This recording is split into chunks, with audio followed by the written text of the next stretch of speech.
can find it. Silly me, man, but I don't know. I almost rather lose the play-in game than to play Denver first round. Really? I think so. Nah. I think so. I'd rather play.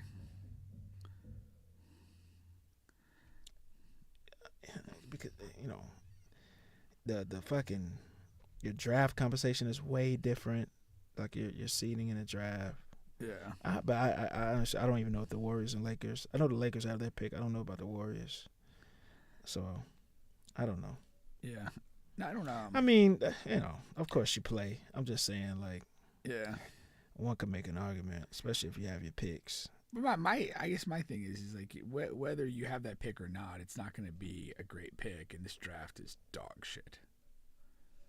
I mean, this draft's as bad as it gets.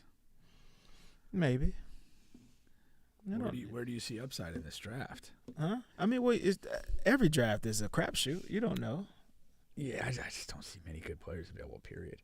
But a lot of these guys they didn't think was good players. They didn't think Tyrese Maxey was a good player. They thought he should have been drafted in the midway in the second round. We got him in the 20-something. Yeah. Giannis, late teens. Like, you really don't know. NFL the same way. Like, it's all a crapshoot. When you outside of the top five. Now, yes, top five. There isn't a cream. There isn't a cream of the crop. Yeah, this top five is bad. There aren't any transformational players or whatever. But you never know who can grow out of that crop to become one. Yeah, and here's my thing is I also feel like this draft is so weak at the top that if there were like some sort of project type guy like a Giannis, he'd be in the top five because there's just not enough bodies and resumes to keep him out. If you think there's any possibility that a guy could be a star, 100%. No. Who are you drafting in that the doesn't top happen. five of this draft? It doesn't happen like that. You don't take, nobody still takes projects top five in any weak draft. There's been many weak drafts. That doesn't mean they're going to pick Siakam with number 3. I mean, he was in a weak draft. Like guys are a part of weak drafts. I would though.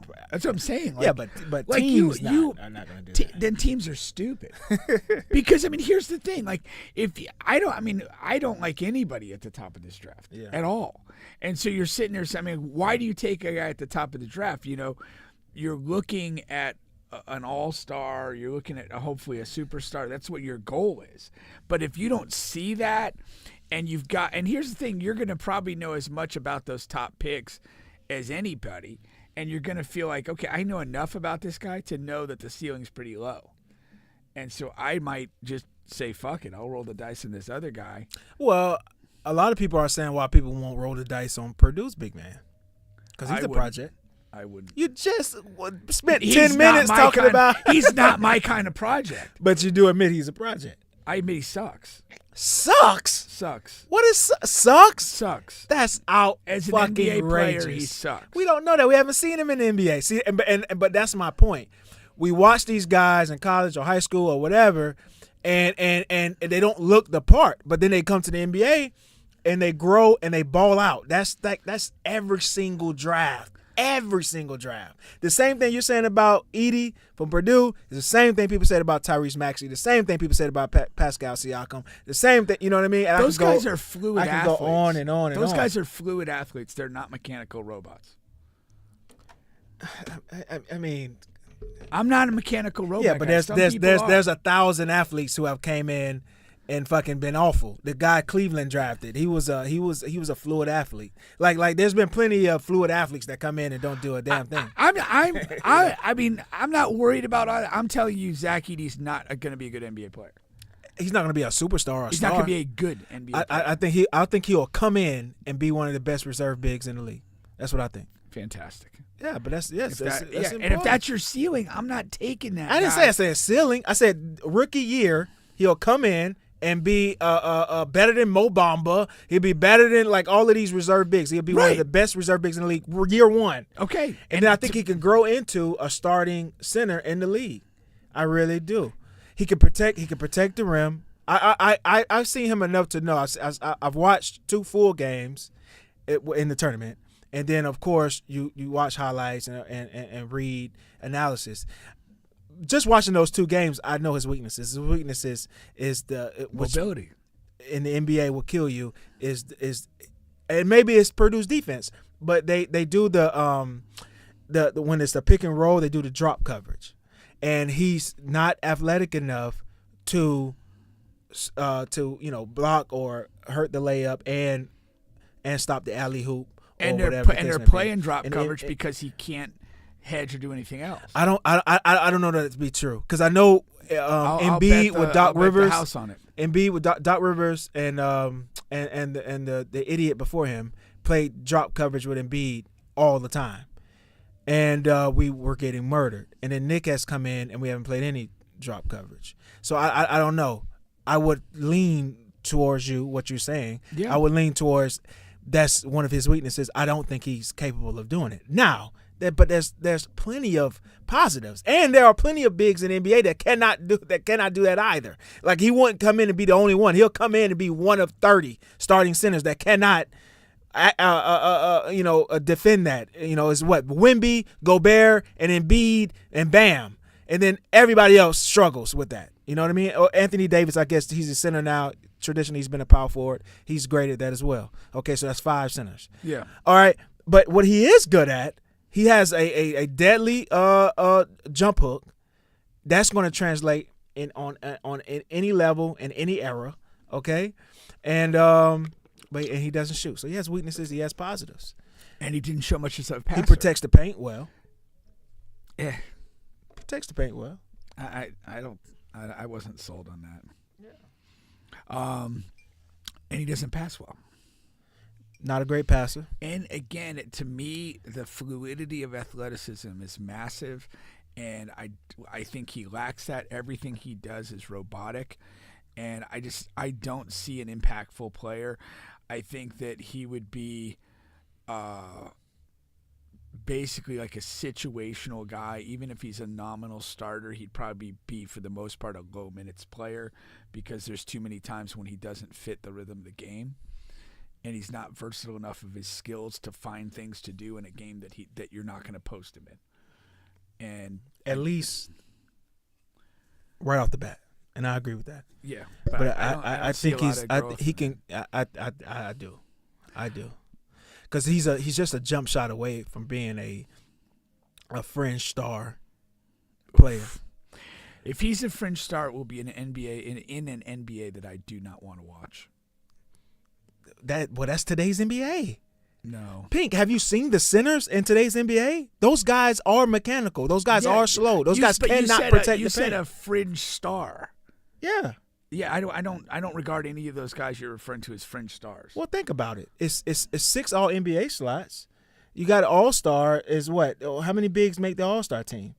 You know what I mean? So if you look at it, that's not how I look at it. Well, but that's technically that would be a star. I don't care technically what it is. No. but that would be a star. I mean, I'll evaluate players that I regard as stars. I'm not going to rely on we don't have enough centers, so somebody has to get the spot, and we'll call him a star. Well, that's what it is. No, it's not. He'll be a max player because of it. Because that's what max contracts are dependent upon. At least if he is a max player, I will throw up on the show and potentially shit myself. If some team is dumb enough to pay him a max deal, they paid Tobias. How more mechanical and slow does it get than that? No. How much more mechanical and slow does it get than that? This guy's way different. Way different. I'll take Edie over Tobias in a fucking snap of a train. I would snap it. I would making up more stuff. I would train snap. I mean, I would dedicate my entire year's salary to make that happen. I think that you would, if he was on a max and he was on your team, you would feel the same way you do about Tobias Harris. That's fair.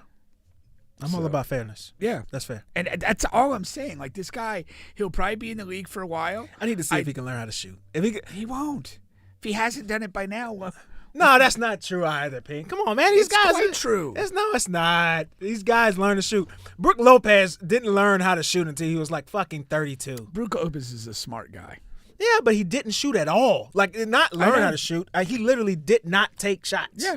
You know what I mean? He was Ben Simmons-esque, but he was just a much better player at that level. He's a post player. He's a post operator. Right. And then he completely changed his game when he got older, and now he's the best 3-point shooting big man in the league. Better than Karl Anthony Towns? He's the second best. Self-proclaimed. Carl is a power forward now, though. Self-proclaimed. He's a power forward. But I guess you could still say big man. Yeah. But I'm just talking about strictly centers. He's the best shooting center in the league. All right, let's start the show. Hey. Right here. Shit. Short it out a little bit. Right. Come here.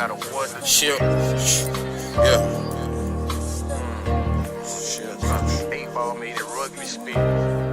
should have fixed that shit first. I should have. Right, nigga. Shell cases in my front yard. Bubba out there drunk again. Playing with that gun again. Putting 1-on-1 again. 17 for the onion. Got me contemplating on punching in. Put a cut on this white girl. Now this white girl got a wonder twin. 40 grams in this auntie Benz. I keep her old like the number 10. This 8-ball got a rugby spin. I hit it once like the ugly friend. My kind don't give a fuck. We'll give it up like it's up to this. 1,000 counting my bed spread. Came a long way from that comfort in. What I'm supposed to say? This game fair and it's cold, but it's the one we chose to play. I made a little bit of money, but I got some more to make. I asked for one more day when I fold these black hands to pray.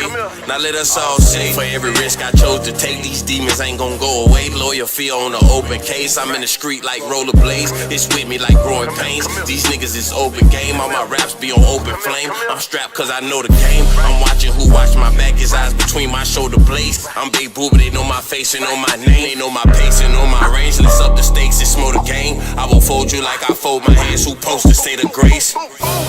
What I'm supposed to say? This game fair and it's cold, but it's the one we chose to play. I made a little bit of money, but I got some more to make.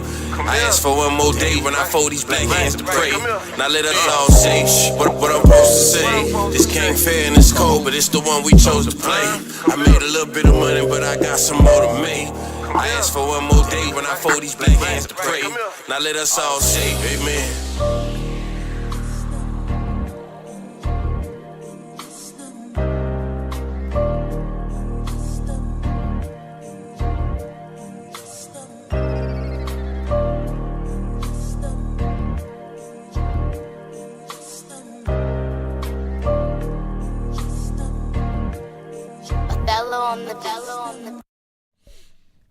Welcome back. You guys are back on the bench podcast with Bubba and Pink, home of sports, music, and mayhem.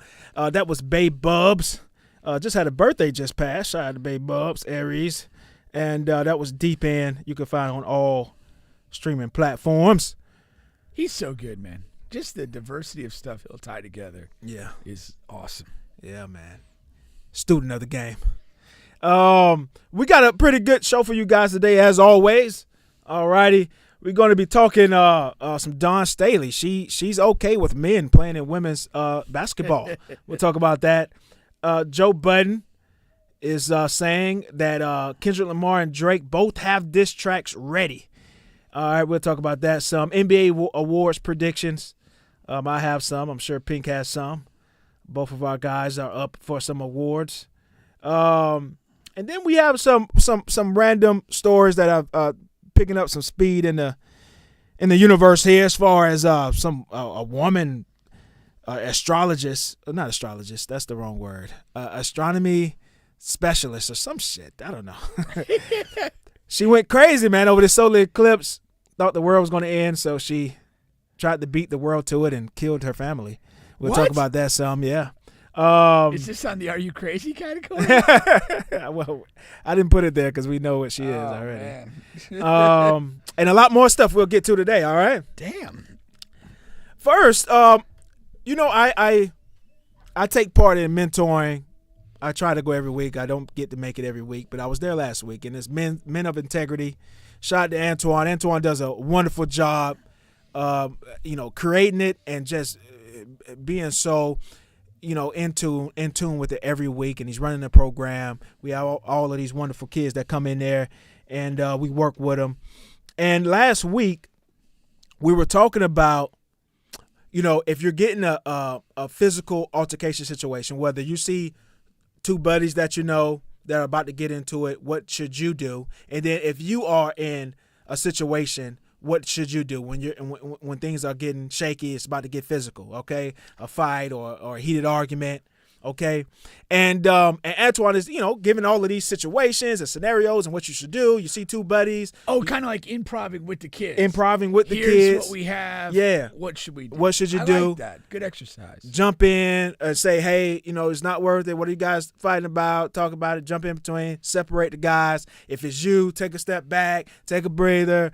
If it's not you in the situation, another thing is you can go get an adult, whatever the case may be. Just going through these different situations, scenarios, and what you should do with each different scenario. And I'm in the back and I'm listening, and I'm just like, man, and he finishes up, and I'm just like, all of that is awesome and wonderful. But sometimes, and he didn't cover this part, and I wish he did. Okay. Sometimes you have to slap a motherfucker back, man. I understand the everything he's saying, and everything he's saying is correct and is right and whatever. But sometimes the right thing to do is to slap a motherfucker back. All right. Now, in this situation of today in hip hop, we have Drake, we have JCole, and we have Kendrick Lamar, all right? None of this is a physical altercation. None of this threatened to get there. None of this will get there. Nobody believes it will, and it's just not. This is not a Jeezy Gucci Man. This is not a, Jada Kiss and Beans. This is none of Tupac, Biggie. This is none of that, okay?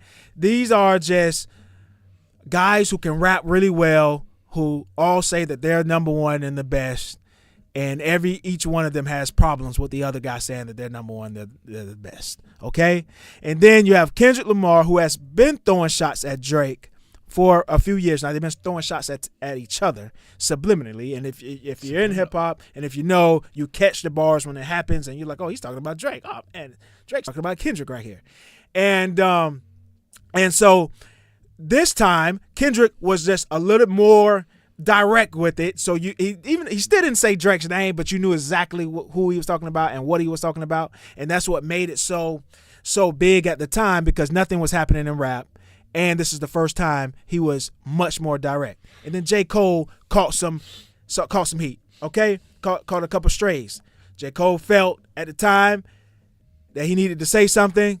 And as he said at the Dream Fest or what have you, at his festival, that he felt like it was a lot of pressure on him from social media pressure to his homeboys to this and that. He felt like he needed to put something down, needed to say something back. Then he comes back and he disses Kendrick. And what's funny is, as soon as he dropped it, I went on Facebook. I said, man, it's he did well, he did good, but you could just tell J. Cole's not that type of person, man. You could tell he didn't want to diss Kendrick. He's just too nice of a guy. And he just is, and I'm a J. Cole fan. He has an album that I believe is one of the best albums of all time. And so you get in that situation there, and then he apologizes like a couple of days later, and that just kind of like breaks the internet. And even though if you kind of just, I don't know if I saw it coming, but I knew he was going to back down sooner or later. And what happens is a couple of things. Number one, J. Cole can no longer say he's number one. He's the best. All right, because you come out, you apologize. That's just not the right smart move to do. Okay, you got to let this shit just go and see what Kendrick does in a reply. It just makes it seem like you're afraid. Like, you know what I mean? This was a time that you should have slapped them back, and what you did, and you should have just let it stay. Everybody knows you're cool, you're friends, but he wasn't a friend when he slapped you across the head. You know what I mean? I understand you're friends, but he slapped you across the head first. You was minding your own business. Okay? So when he does that, now, other rumors are coming that are saying that J. Cole messaged Kendrick, and the vibe is that Kendrick told him, do what you do, but I'm going to come back for your head. So some people said J. Cole wanted to get out of the way of that. Another one is maybe he spoke with Drake, and Drake told him, like, I got something crazy coming. And I think J. Cole was only in it for the sport if he was going to be in it. And then he said, okay, if Drake is going to do this, and I know what Kendrick's going to do, I know I'm not going there. This is as far as I'm willing to go on this bus stop. I'm going to just hop out right here. You know, back in the day when you're on the bus and used to ring the bell, you know what I mean? You don't know where the stop is at. You just know I need to get off right here. That's what JCole was doing. And that's a, you know, that's a theory that works pretty decent, because what I do know, say whatever you will about Drake. Say whatever you will, but he's about that action, okay? He hasn't let much slide. He has engaged with several guys who can really go. He got Common up out of here. You know, he got Joe Budden up out of here. He got Meek Mill up out of here. He will engage. He will go as far. And a lot of people will say he lost to Pusha T, because Pusha T, you know, a lot of guys will say that women gossip, but they hate that women gossip. But guys gossip more than anything. And I think they love the fact that more than women. Yeah. Real? Oh yeah. And that's why they love the fact that Pusha T, you know, gossiped and said, hey, Drake got a baby, and he didn't tell y'all. And then everybody was like, oh, Drake got a baby. And then they say Drake lost the battle. But even if that's the case, and if you want to give Drake that L, he's still engaged. He still diss Pusha. He still put out, you know what I mean, and let it stand. He didn't come out and apologize. All right. And what I do know is Drake does have something. And Joe Budden says he has on good account here that both of those guys have something in the tuck. And this pushed Drake in such a great situation, because see, originally it's Kendrick versus JCole and Drake. So it gives Kendrick the upper hand, because he's like, I'm fighting both of these guys. I don't like either one of these guys. I'm going to talk about both of them. And you guys are clicking up and making songs together, and you're fighting me. And that put both of them at a disadvantage. But now that J. Cole bowed out and got out of the way, now Drake can flip the script and say, okay, now it's me versus Kendrick versus Future, Metro, Rick Ross, who, for the love of me, I don't understand why Rick Ross got involved and fucking unfollowed Drake on Instagram. That's why when we had Ray in here and Ray, another guy, was like, how do you not consider Rick Ross not a Florida GOAT? This is one of the reasons why, because he does dumb shit like this. You don't have to insert yourself all the way from fucking Miami, Florida in this shit here. This has nothing to do with you. And you have to publicly unfollow Drake? Come on, man. That's horror shit. Okay, that's just what that is. You're a whore of Babylon. Okay, and so now Drake can say, I'm 99% sure this is what Drake is going to do. He's going to come with this song. He's going to diss all of them, and I don't think he's going to bullshit around. A lot of times Drake comes in slow. He drops a little warm up here. I don't think he can do that, because J. Cole kind of already did that.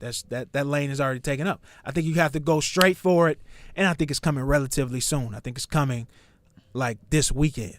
I think we're going to hear it. I think it's going to fuck the internet up. So I want to get this clip out tomorrow, Chris, our editor. And I want to beat that wave. Be on the ball. Can't be slow this week. I think it's coming soon. Yeah. But we'll definitely see, man. I don't know. I think, you know, everyone's saying, you know, it's really good for hip hop, this and that. But the battle or the bow out? The battle. Okay. The battle itself. I mean, now of course, the bow out is terrible. It's awful, because it lends credence to, because a lot of people are saying, you know, hip hop was founded upon competition in rap. We got a comment. We got rap game needs this beef. It's been boring since COVID. Yeah, that's Big Man. He said it's been boring since COVID. Yeah, man, and I don't know, man. I fucking hate that J. Cole had to do it that way, man. Really? My take is he's being true to himself. If you're being true to yourself, then don't say nothing at all. Right, but I think what happened was, I think you nailed it. He probably caved into people around him getting on him to respond. You read into this probably rightly. He wasn't all in it when he was doing it, and he's got like, okay, you know, whether he's speaking to Drake, whether he's speaking to Kendrick, whether he's speaking to both, whether he's looking in the mirror, he's just like, do I want this to be the defining part of my career? No, I don't. And he just doesn't, you know, to me, he's always been a guy that kind of operates outside the norm anyway. I think he's got his own way and lane of doing things. And I've always felt that about him. And I think that like he really felt on some level that just this was not a battle he wanted to be a part of. He didn't want this to basically define this period of his career. And he got out. If you want to be the man, you got to beat the man. I don't think he wants to be the man. Well, that's what he's been saying the last 9 years. But this is the moment of truth. Yeah. This is when you look in the mirror and you realize, I really don't want it. Yeah. That's what it is. Yeah. And you're being true to yourself if that's what the mirror's telling you. And that's fine. Yeah. I mean, you don't have to respect him for it, but it just is what it is. Yeah. Respect is such a strong word. I don't know. I'm still going to listen to JCole. Like I say, Forest Hills Drive is one of the best albums of all time to me. I'm not going to lose any fandom or not, it's not like I'm going to delete all this music out of my phone or anything. It's not that serious. I'm just saying I just expected more. I expected something different. But you made a good point as far as he has been that guy. He's more so on the Andre 3000 tree more than anything else, more than Biggie, Tupac, and all these other guys. I like that. He's more from the Andre 3000 tree of I'm just doing my thing over here. You guys say I'm the best, that's fine, but I'm doing my thing and I'm doing it the best of my ability. You know what I mean? So I like that. He's a humble brag guy. Humble brag. Though, I don't know. I'm not a battle guy. Because if I legitimately have beef with them, I'd rather burn the forest than kill them. For real. But that's what battling is about. But it's theoretically. It's not theoretical. Now, if I'm that angry with you that I want you to hurt, I ain't gonna hurt you with words. But this was not about that. That's the thing. What is it about then? It's about being the best. See, in sports, it's a little more easier because you're going to get someone and you have a score. Yeah, for sure. And all of that good stuff, right?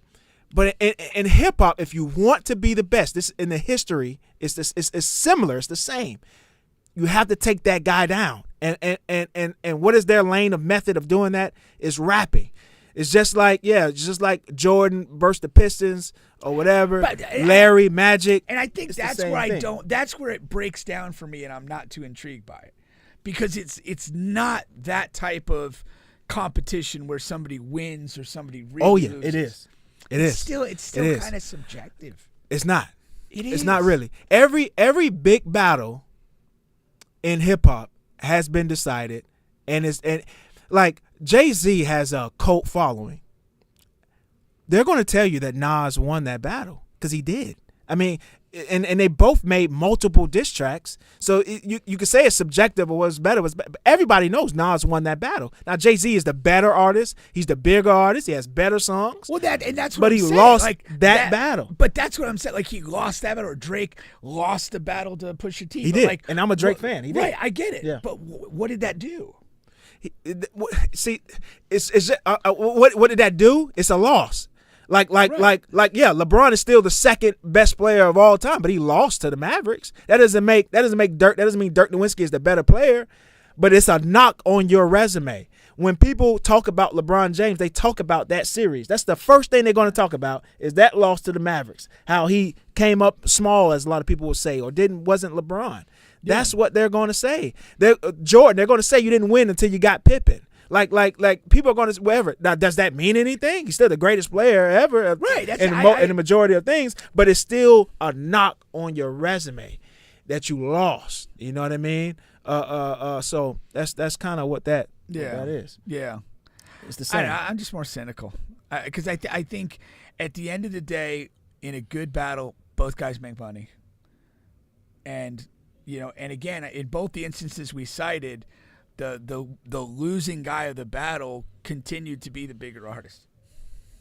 Yeah, so but a lot of times the better guy wins. I mean, Drake is what 3-1, 4-1. Yeah. I get it, but it's just Jay-Z was what 3-1, 4-1. Not undefeated, but it's a real thing. I think it's a real thing for sure. I want to try to give. Keith a call here. Let me see if Keith picks up, and then I'm going to call, hold on, if you dial an international number. Yeah, you gonna make get your bill after that. Yeah, you gonna make me spend money, Keith? What's going on here, man? Keith International. That's too funny. Let me see if he answers here. Yo, what's going on, man? You're on the bench podcast with Bubba and Pink. What's going on, Keith? What up, man? I know I'm giving you a call out of the blue. We didn't catch you on the toilet, did we? Nah, you good. Good, okay.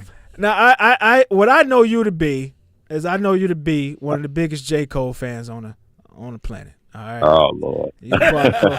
You're part of Cold World. So I just want, we don't got to spend a long time. I just want to know what's your overall take on this whole situation and what's going on. Are you disappointed? It's weird because I am, but I'm not. Like, I'm not surprised, I would say. You hear him good? I'm not surprised at all. But me being a fan of hip-hop, I did like the back and forth between two top lyricists. So, in that sense, I will say that I'm disappointed by JCole. But following him for a while now and seeing where he's been going, I'm not surprised by him saying what. You're not surprised? Nah. Yeah. So you kind of saying the same thing I said. Like you knew this was in him. Because you kind of made me like JCole. I didn't really like JCole way back. That's a fact. I do remember that. And then Forest Hill Drive came, and I was like, oh yeah, this guy's fucking serious. He's the real deal. For sure. But you kind of know, like, he's not really a battle type of guy. He's more, like I said earlier, he's kind of more in the Andre 3000 lane.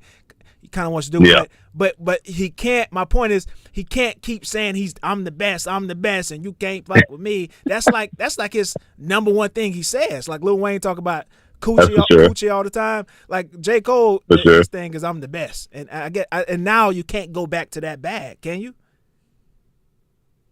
Why not? Why not? Because he's not. But okay, Kendrick just proved that. But what about the perspective that is Kendrick now the best, or do you still stand by Wayne? Well, those are different eras. It's like, yeah, Wayne is like in the MJ, Larry Bird, even though he's still somewhat active. It's just it's like for the young guys. It's like for this era. It's like who's the best. And yes, Kendrick will be regarded better than JCole now. It just is what it is. You know what I mean? Like, I'm going to still listen. Like I said, I'm going to still listen to J. Cole's music. I'm not going to go and fucking delete all J. Cole's music now. But Kendrick is going to be considered better than J. Cole. Do you agree with that, Keith, as well? Not in your, I'm just talking about for the masses. To be honest with you, I feel like he's always been regarded as better than J. Cole. Okay. So you're saying this? I don't think that's changed at all. I mean, J. Cole had a run. He's been having a run where people are respecting him now. Yeah. But I don't think people have ever, most of the masses, I don't think have ever said that J. Cole was better than Kendrick. Yeah, I feel you. Last question here. You think Drake got something coming for Kendrick? Who you taking out of Drake and Kendrick in this battle if they do engage? Drake, I think it's gonna kind of be like a Pusha T thing. I think Drake gonna have the songs where people gonna like the most. But I think Kendrick gonna have the bars that's gonna be better. Okay. And Drake gonna do petty stuff. Drake gonna do little petty stuff that's gonna make his stuff seem better regardless. You talking like about he might, memes and he might tweet some stuff or might show up to Kendrick, whatever, and do something that's gonna just make people want to say that he killing Kendrick regardless. I got you. He's real meticulous like that. So yeah, I would probably say most people gonna say Drake gonna win, but as far as rapping goes, I think Kendrick gonna have him. All right. Well, we'll give you a call back once we find out in a couple of weeks. All right. Say less. I appreciate you now. Appreciate y'all, boy. Yep. Yeah, for sure. All right. Once again, you guys are on the bench podcast with Bubba and Pink, home of sports, music, and mayhem. Don't forget we're available on all podcast streaming platforms, including here on YouTube. Please like, share, subscribe, all of that good stuff. We've actually had an uptick, man. We've had an uptick since I left home and got on the show. we gained 5 subscribers since then. Since the ride down, I like it. Yeah, so we're at 2,050 right now. A couple of the short clips went pretty big for us. In the last 2 weeks. It was like just a week ago we were at like 1,800 or something, 1,900. Yeah, so if good you haven't stuff. subscribed, if you're listening, subscribe. Get our content. It's not stopping. No, man. Unlike the trajectory of Zach Edey's career, that is stopping. Well short of star status. But before we move on to the next topic here, I want to give a quick shout out here. So, listen, women have all of these different amenities, and they have, you can go get your nails done, your toes, your hair, your spa dates, and all of this and that. Coochie wax, yeah. All of that stuff, and it's wonderful. It's great. I enjoyed on my on the receiving end on that. As long as you ain't paying for it. As long as I ain't paying for it. And now, coming downtown Orlando, we have a men's spa coming to downtown Orlando. And guess what, man? Women are invited. It's not a man only thing. So I like that idea that this owner came up with. Done? But no, it's and I'm gonna play the video here. But It's a men's spa for us and taking care of us and everything we need. Where we at here? Let me see. Where we at here? Oh man. Oh, here we go. Hi everyone, welcome to Men's Luxury Spa located in downtown Orlando. We are excited to welcome in all of the high value men. Come to Men's Luxury Spa, experience the treatment of a lifetime where you can get massages, facials, cold plunge, jacuzzi, sauna, steam room.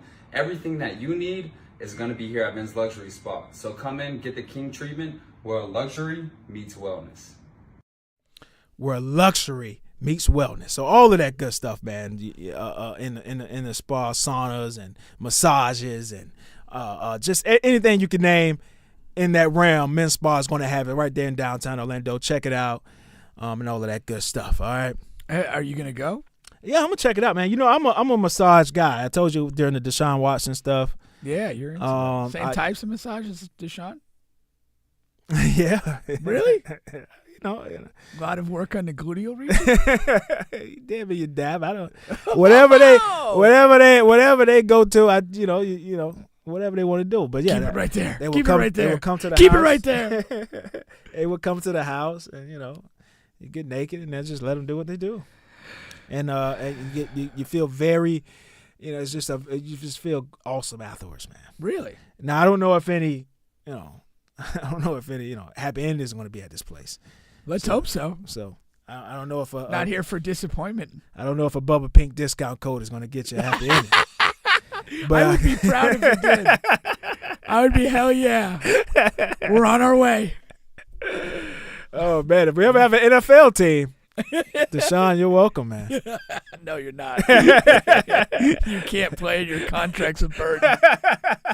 Your contract's a burden. No way. All right, let's. What did I have here? I wanted to talk a little bit about. Man, where are you at here? You're having a hard time with this thing. Yeah, because I see a bunch of well-labeled clips. I don't know what's going on. Let's go to starting bench with Coach Pink. All right, I'm ready. All right. And I'm going to act as an assistant coach today. Okay, so I have some comments to make about this stuff here. All right. So let's go with let's start this off with something funny here. Rod Wave started bench. Start Rod Wave. So a few days ago or in the last week, Rod was going viral. Of course, he got arrested. And then when he on purpose? When you get arrested, they put your mug shot up and all that good stuff. Yeah. And he went viral, but it wasn't because he got arrested, it was because of his height and weight. So he's 5'6" and 350. And 350. How tall are you? I'm like 5'5". You're like 5'5"? Yeah. How crazy does that sound? Well, I mean, put it this way. That would be basically 150 pounds on my frame. That's like, and I'm not a skinny person. You know what I mean? Yeah, that's kind of wild. I mean, wild. That's 150 extra pounds on my basic frame. That's wild. That's not nuts. He's not long for this world, man, unless he gets. No, for real. Yeah, I mean, you can't. You give yourself a lot of problems carrying that much weight around, man. Yeah. I mean, just think about that. Like, you don't weigh 350. Like, Yeah. if you had to literally everywhere you went, you had to carry the difference between your current weight and 350, and just carry that. Yeah. That ain't gonna beat you down over time. I mean, come on, that's tough. But I don't want him to like lose a bunch of weight and then becomes like a different person. You know, his music, fades. A lot of people like Big Luther over skinny. Yeah, but I mean, Luther was. I mean, he was pretty solid no matter what weight he was at. Yeah, he still was solid. Oh God, but you still like Big Luther better. No, I didn't. To me, It wasn't a big difference. Luther Vandross is in my top 5 immortals of singing. Just period. And I don't think he's ever sang a bad note. Okay. I mean, he's an absolute legend. Well, we have hope for Rod. I think Rod is on the Luther tree, way down. Not talent-wise, but fat-wise. Now, you can't, like... Did Luther work out? Or did he have surgery? Oh, I don't know. Because didn't it, like, fluctuate? For a while. But I'm saying, like, I don't think it was just like, okay, I had surgery. Oh, and then next week it was... Yeah, no. No, I think, like, he had phases of his career when he was pretty slim and then other phases when he got heavy again. So I don't know if it was maybe he did multiple procedures. I don't know. Yeah. Maybe he just ate better. Who knows? Because some people do get the procedure and then they start back eating and then get crazy again. Then they have to go get another. mostly maybe women. that was the tail. I don't want to bash women today, but that's just an accurate statement. All right. I hope for his sake he finds a happy balance because it can't be healthy to be that heavy on that type of frame. Yeah, for sure. Let's go to Chipotle. Start a bench.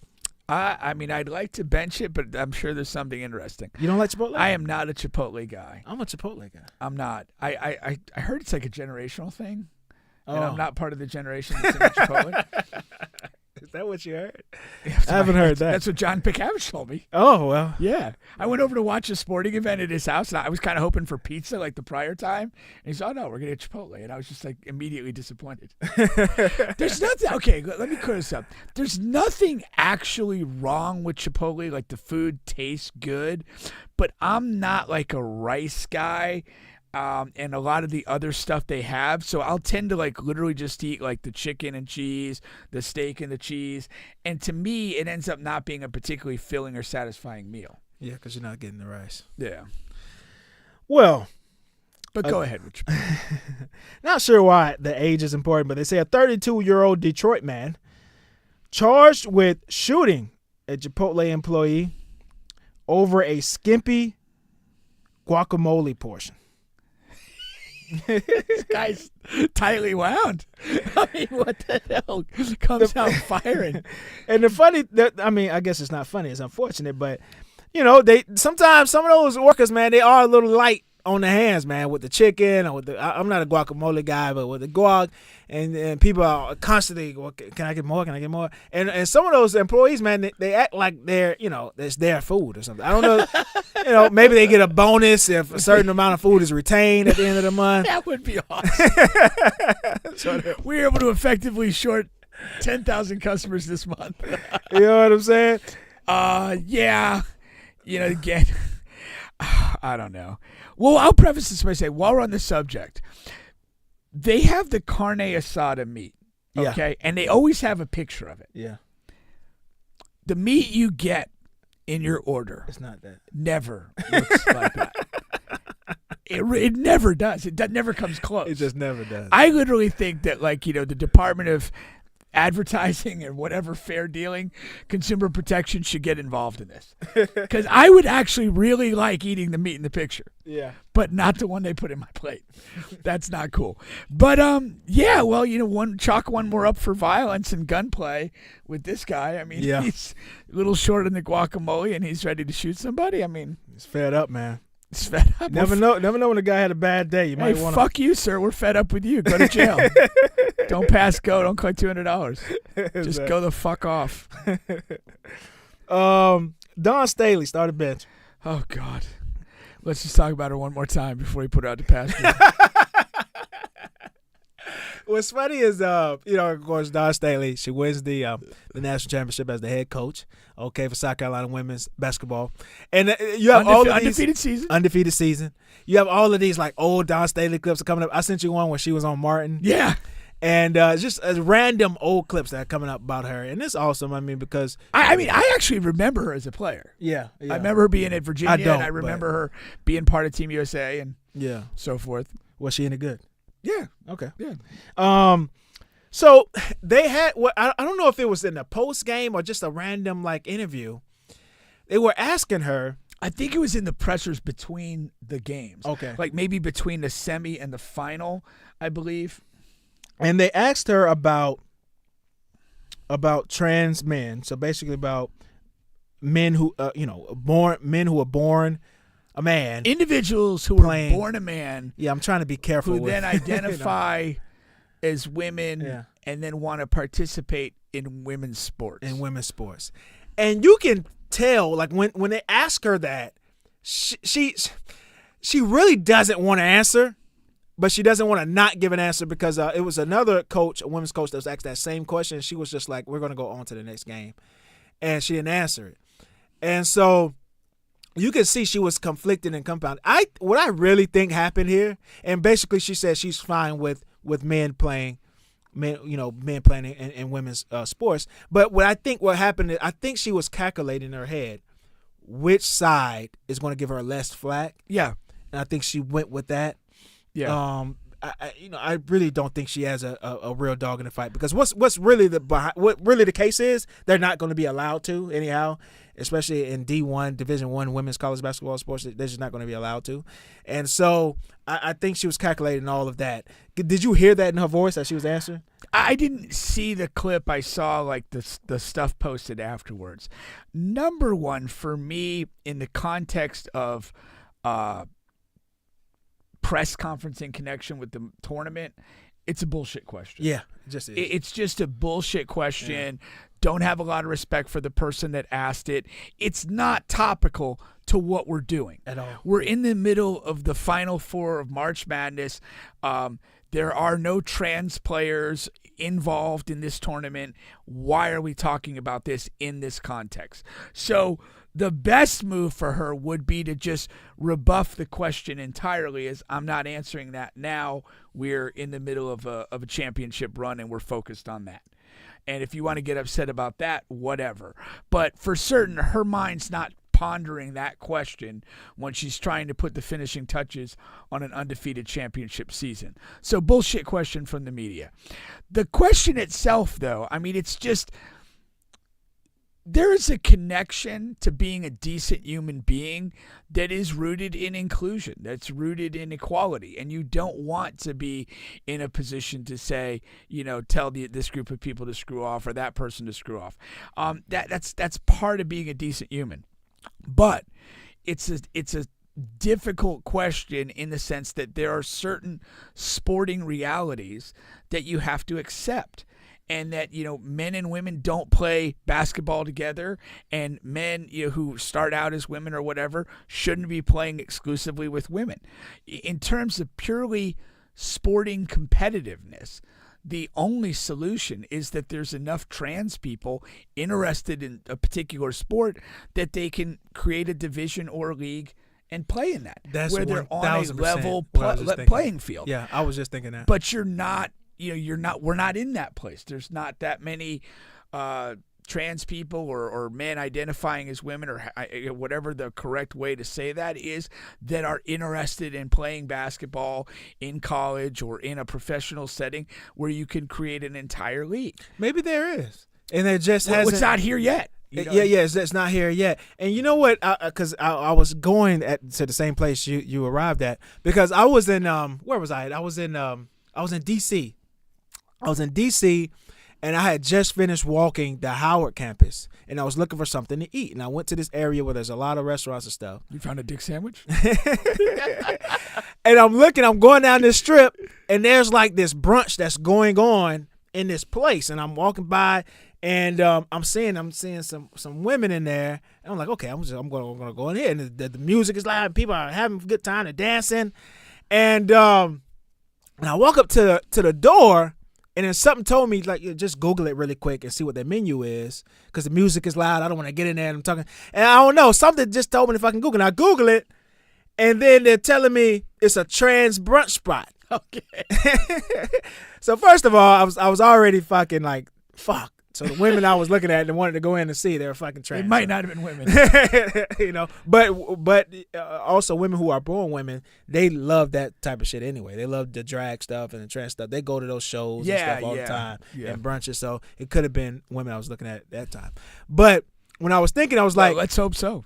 Trans women, they don't like they're not stripping with the regular strippers. I guess so. And they're not fighting to do so. It's not a big, I don't go in Magic City. You're not, you know what I mean? Yeah, no, fair point. So I think they have their own establishments, their own nights. And so that's how I was going to arrive at the same place you arrived. And just create your own league or your own something. Right. And who knows? You might out viewership men's college basketball. Seems like everyone else is doing it. Just stop. We just watched history on the men's side being made. You don't like Edie, so that's not fair. I'm talking about the team that kicked Edie's ass. I'm talking about the team that's back-to-back champions. I'm talking about the team that's won 12 straight tournament games by over 13 points. And we're going to forget about that history being made. We are going to forget. I mean, they are. They are going to forget. That's unfortunately. Pathetic. Yeah, I know. That's damn shame. But no, at the end of the day, it does not work from a competitive standpoint, and that's just what it is. That just is what it is. We can move on along here. Let's go to Billy Donovan. Start a bench. Billy Donovan, the new Kentucky coach. So Billy Donovan, who is the current head coach of the Chicago Bulls. He's been asked that several times actually about becoming the Kentucky head coach, and he's saying he's staying committed to the Bulls. He's not going to entertain it, and at least until we're eliminated in the play-in game. What are you doing, Billy? I have no. What are you doing? You're not entertaining this job. Why? The Bulls are a shit show. You're assuredly to be fired at least a year from now. I mean, and it is a 1,000% chance. It is not anything questionable. And the team has no room to succeed. You have Lonzo on a max contract. Who knows if he'll ever play again? You know, you have a center you're paying a lot of money to, who he's done. He was done when you left the Magic, but nobody else knew but the Magic. Gucci Mane. And DeMar is an aging star that you have to hold on to because of nobody wanted Zach LaVine at the deadline. Absolutely nobody. And then a week after the deadline, he gets a season-ending injury. Yeah. And that seems to be the last 3 years, and he's 24. And your majority of your younger players are not nobody's really risen highly in that. No, the best player on the team is Alex Caruso. Yeah. I mean, come on. If he's your best player, you're not going anywhere. No, and again, like if you're the Bulls, and I'm not saying that Billy is problem one on that team, but like why not move on from him? Like what has he done there?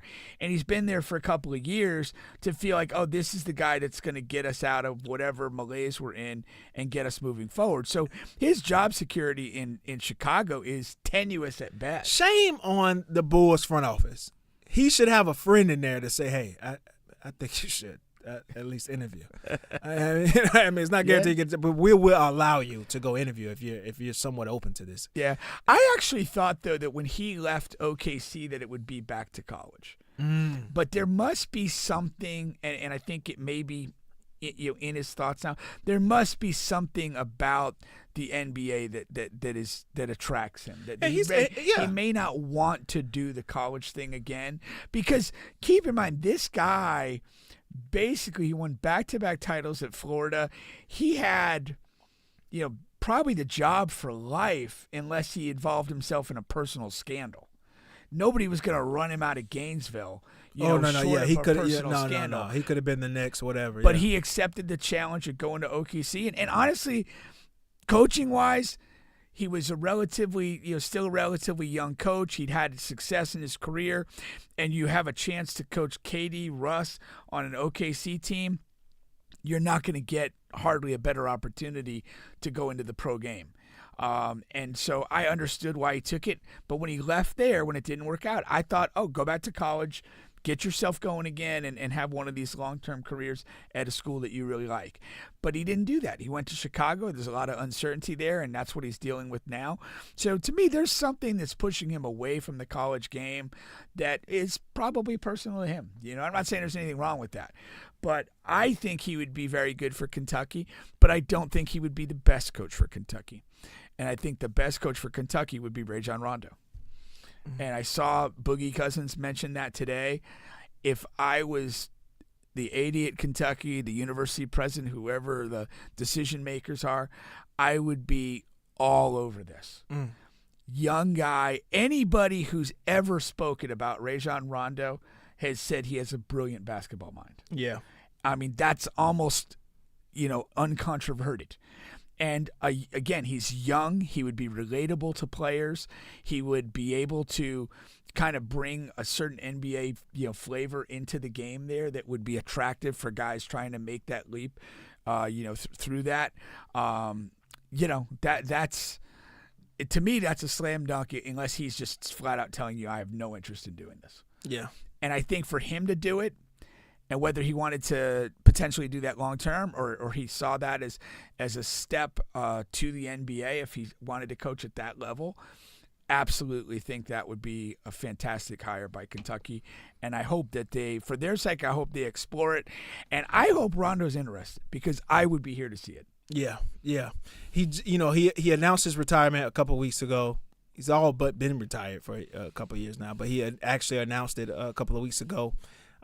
I'm with you, man. I mean, that would get me interested. You know what I mean? Sure. I don't see another hire out there that would draw the masses in as an interesting hire. If they got Hurley. Yeah. You're two-time defending champion and whatever. But he already said he's not going. And the Alabama guy took himself out of consideration quickly. Okay. As well, he's kind of a hot commodity in coaching circles. It was similar to that Alabama thing. I mean, Kentucky is a blue blood and a prominence, but not hadn't had the success that Alabama had. But remember when Saban first left, you had all these guys stepping up. Well, I'm going to stay. I'm not going to take. Well, yeah. Yeah. Similar feeling. Yeah, no, it's definitely that. I mean, those jobs are tough. Like, there's no question they're tough. You have resources, but they come with a lot of expectations. Yeah. And Calipari, I mean, you go back, a chunk of years, and he was the guy that seemed like he'd figured out college basketball. He was, bringing in the one and done guys and building, great teams off the rip. The AD team that won the title, the Towns Booker team, and he just had it rolling and was absolutely the guy who was doing it best for a while, and it kind of eroded over time. And I know two of my good friends are heavy Kentucky guys, Wes and Scott Below, and they were more than happy to see him out the door. They were done. Yeah, that's for sure. Lastly, here we have Victor Wemby. I know you want to start that, so no need to ask. Victor's my guy. I feel vindicated and proud. So Nike unveiled the NBA unveiled his logo that they're going to go with, and it was during the eclipse. And it's really? That's what was unveiled? Okay. Yep. And so it's like basically a big alien. I don't know if you can see it on your screen. Yeah, I can see it. And of course, he came in and that's pretty much his nickname. But he's going to need a better one because it hasn't stuck, right? It's not. But maybe this Nike logo will make it stick. I just don't think he has one other than Wemby right now. I think Wemby's going to stick. It's just going to. It just is what it is. He's going to. It's simple. Yeah. We're already using it easily. Yeah. And he's going to elevate to one of those guys. He doesn't need two names. Yeah. He's just, you know exactly who you're talking about. He doesn't need an extra nickname. Like, he's Wemby. Yeah. Whatever that means, that's what it is. Yeah. But I mean, the logo's kind of cool. Obviously I think he probably signed off on it. Of course. But I don't know how comfortable I would be like leaning into the alien thing. Why not? I'm a man.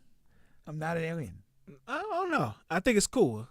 I'm not of this species. I'm a different species than you guys. Yeah, you guys, you guys are men. I'm something different. See, I don't know. I guess my mind drifts towards I'm just a better man than you are. And that's enough for me. Like, I don't need to be a goddamn alien. I don't need to be fucking panther or tiger or whatever. I mean, fucking honey badger. Like, Yeah. I'm just a better man than you. That was a unique nickname. What's that? Honey badger. Well, because of the clips. Is that a top 5? What's some of the best nicknames in sports in history? Oh boy. Does the Diesel ring anything for Shaq?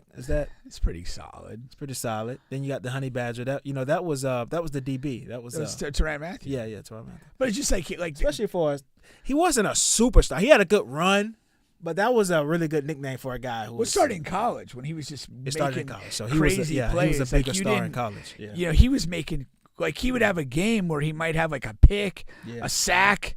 And he just was doing shit everywhere. Yeah. And the whole thing with the honey bears, those the videos of them. Yeah. Like they just don't give a shit. Yeah. Like they're tough as hell and they just don't give a shit about anything. No, it definitely stuck. It fit and it stuck. You have the human joystick, Dante Hall. I remember that because of Chiefs. Yeah, I don't like the human joystick. You don't like that? We all have a joystick at least. Yeah. I'm not a big nickname guy. Not a big name guy? I mean, King, Dr. LeBron. J was pretty epic for what it was. Dr. J. Magic Johnson, Magic. There's that's top 5. Yeah. I always like Larry Bird, the hick from French Lick. I never heard of that. Yeah, he's from French Lick, Indiana. It was the hick from French Lick. Did MJ have one? Was it just MJ?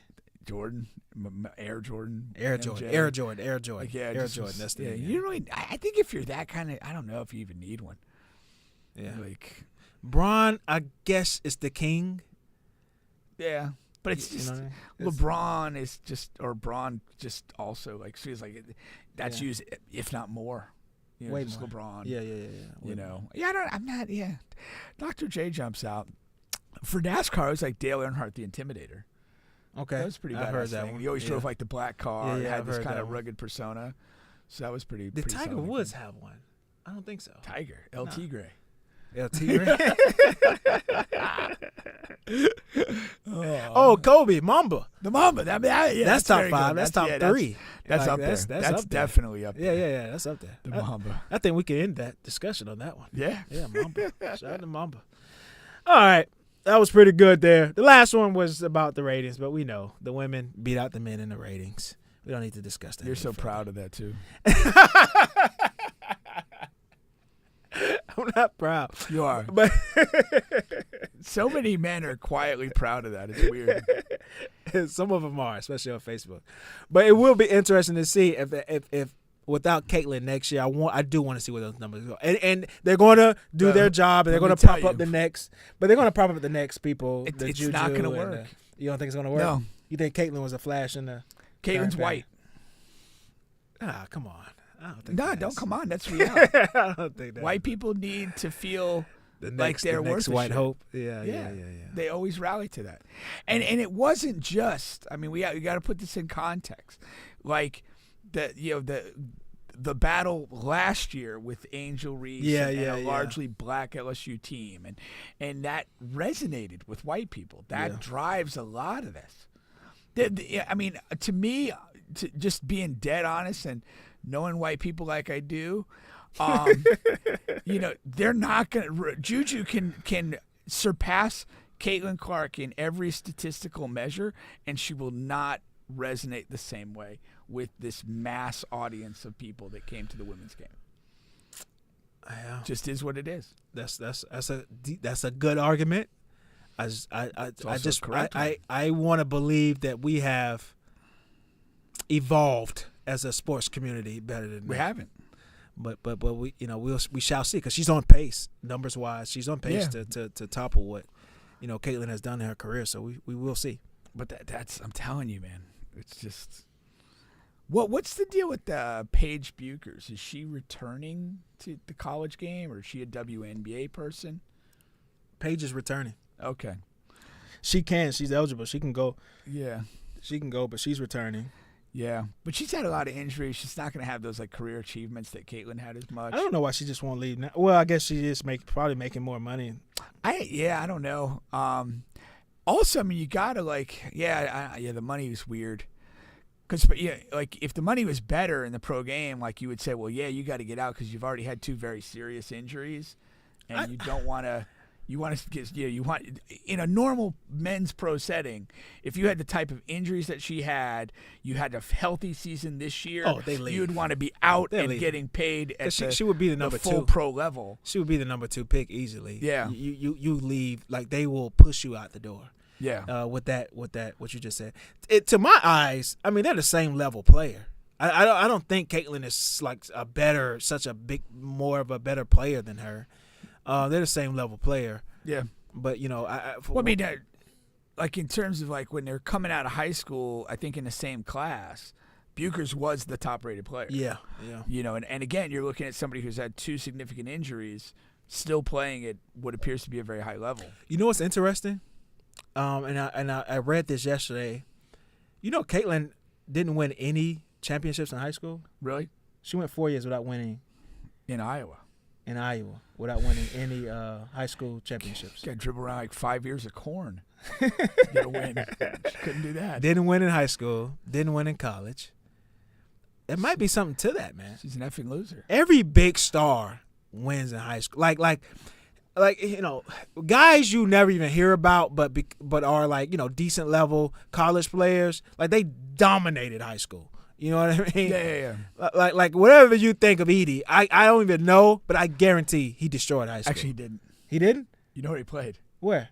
IMG. Oh, but that's different. And he was. They had other guys. Yeah. Above him. Yeah. I don't count the IMG stuff, but I'm talking about like at regular high schools, guys at regular high schools. Yeah, if you go to regular conventional high school and you're a super high level 5-star, high 4-star person, they dominate. You should be dominating, and particularly in basketball, you should be at or around state title level. Yes. Football can be a bit different. Football. If you're playing with a team without a lot of support. Just talking basketball. Yeah, that's one of those things. Yeah. But that is fascinating. Maybe I mean her numbers even aren't that good, but maybe she analogizes more to like a female Pistol Pete, who put up like 40+ points a game for 3 years at LSU, but never really won anything at the team level, and then went into the NBA and never really played on a good NBA team. Although he did have some statistical successes. You know, one of my favorite Pistol Pete moments ever. He had in an NBA game, I believe it was 68 points, and he fouled out with about 2.5 minutes to play on a soft charge call. Like, I when you watch the clip of it, but when you watch the clip, the announcer, there goes the pistol on the charge. Like, nobody's distraught that, like, this guy has 68 points and he's going to foul out on a soft charge. Like, let the man play the extra 2.5 minutes and see what he can do. So you're telling me referees were always awful? They always suck. Maybe that was Dan's. Those refs are trailer park hookers, man. Let's go here. Man. To this story. We have a crazy mom who so she was an astrology influencer. She's one of the biggest in the field. Didn't even know it was a thing, but apparently you look her up. What is astrology? Don't quote me here, but I'm pretty sure 90% sure that's like the Aries, Capricorns, things like that. Your zodiac sign, or your birth that's a sign. piece of it. I'm pretty sure that's a piece of it. But then the stars, suns, and all that stuff. I'm sounding like an idiot, but like I know I'm in the far better you than me. I'm in the right chapter of the book. Okay. Might not be the exact page, but I'm in the right chapter of the book. And this mother pushed her kids from a moving car on the 405. I guess that's wherever city that is. That's in L.A. L.A. Killed their partner, and because she was disturbed by the solar eclipse, something she thought was coming after she studied it for a long time. Did the kids survive this? I know the partner didn't, right? Because they said killed. Killed partner. I got that part. Yeah. I'm pretty good at reading, just not the Bible. Oh, Lord. So, okay. I hope that in reading this sentence, it would appear that they survived. And this is her last post here. Wake up. The apocalypse is here. Everyone who has ears, listen. Your time to choose what you believe is now. If you believe a new world is possible for the people right now, there is power in choice. Repost to make the choice for the collective. Now, if you're her partner And you're seeing this, and of course she has to probably be even more crazier off the social media. You can't imagine that's the pinnacle of her crazy behavior. You can't get in a vehicle while she's driving. Well, you know, I'm not doing that. Here's what I say. This is a bit complicated. I'm a bit divided on this. The partner is a damn fool. Because, like you said, there has to be crazy behavior going on with this person. And either the partner is like lockstep with the crazy behavior and this is what they do and how they do it, or the partner's just insane for staying around this person. Yeah. And my heart and concern go to the kids who were unfortunately born to this lady. And, you know, this is what their life becomes because their mother's batshit crazy. Yeah. Like, this is just not acceptable. This lady needs to be jailed permanently. I would go for the death penalty and be okay with it. Like, we cannot have crazy people on the loose harming others. It's just not acceptable. No. You know, and again, we have this moment here where this person, you know, actually, did this. But, like, you know, this wasn't probably isolated. These kids have probably been in a hellish existence. And, Ebony's contributing. An 8-month-old infant died, and a 9-year-old is in stable medical condition. Yeah, that's what I was just going to say. I was letting you finish there, yeah. Yeah, this is garbage, man. Chop this lady's head off. No, seriously. Send a message. Yeah. Because this is unacceptable. This is horrific. You get caught up in reading some fucking nonsense on the internet, and now you've killed 2 people, including your own child, and hurt a third. Now, there's no sympathy. Yeah, she stabbed the 29-year-old Jalen Allen.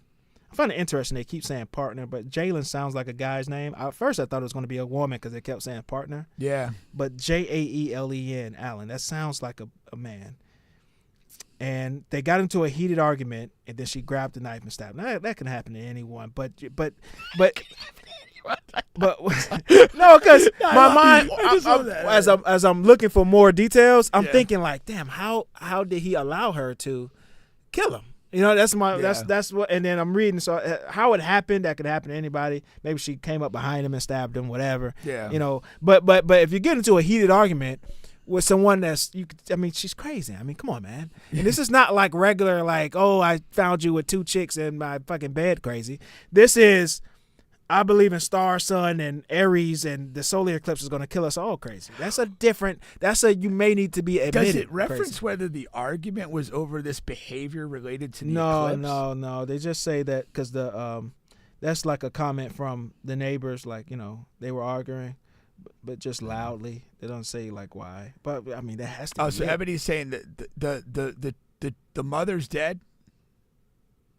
She's saying that she's dead. She died on impact when the from the car crash. Well, that's a win. Damn, man. Yeah, comes at too high a cost, but at least we don't have to worry about her anymore.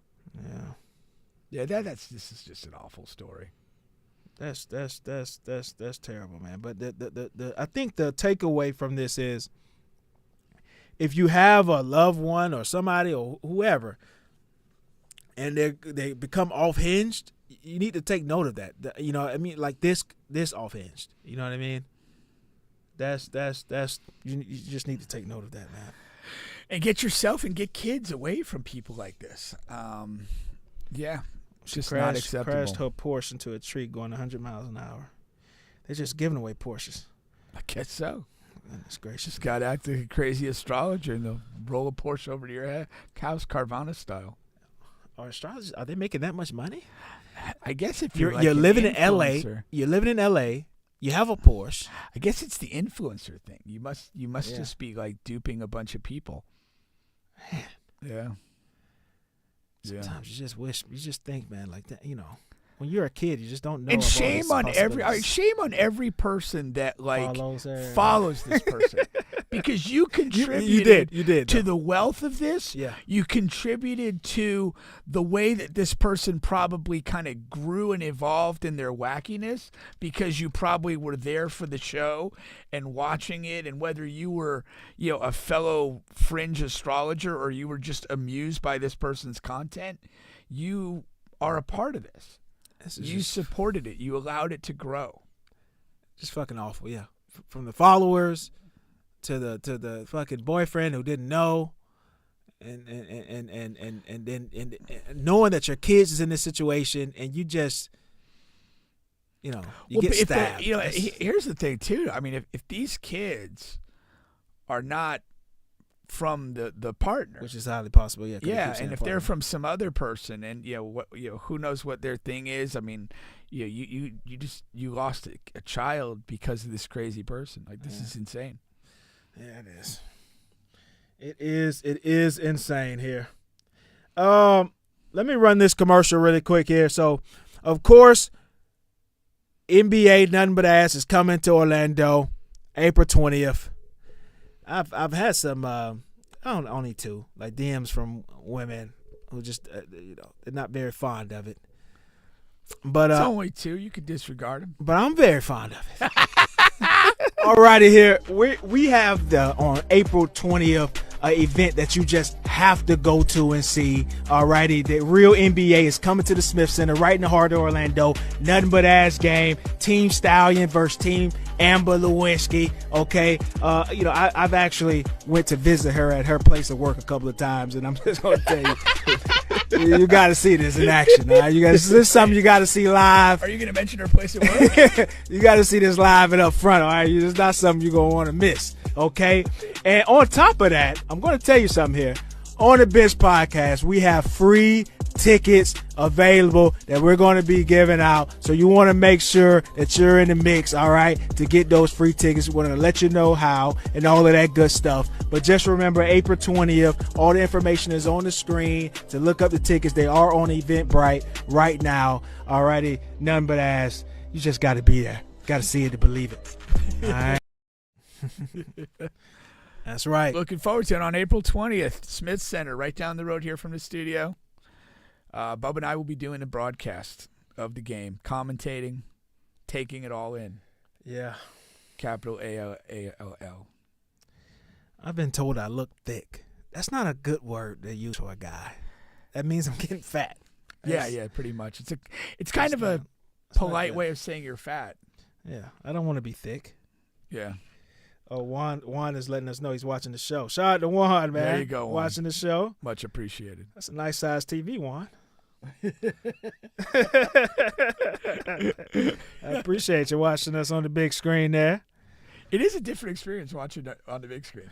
Yeah, who else does that? Somebody else does that. Big Man does it. Big Man. Okay. I was going to say, okay, I knew somebody does. Yeah, Big Man does. I pulled myself up on the TV. Yeah? I did it for Hazel. I haven't watched this on TV yet. Yeah, Hazel was on the house, and I pulled it up. And she's like, "That's you, Brian. What are you doing on the TV?" I probably look big as a house on the TV. And she looks at the TV and then looks back at me. And she's like, "What are you doing here?" Oh man, they still have the shirts? Yes. Okay. Yes. That's good.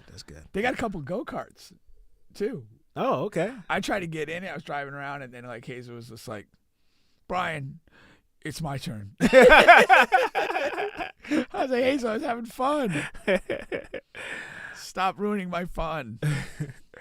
Let's go to something Juan might enjoy here. NBA awards predictions here, okay? And let's just go ahead and start at the top, man. The MVP.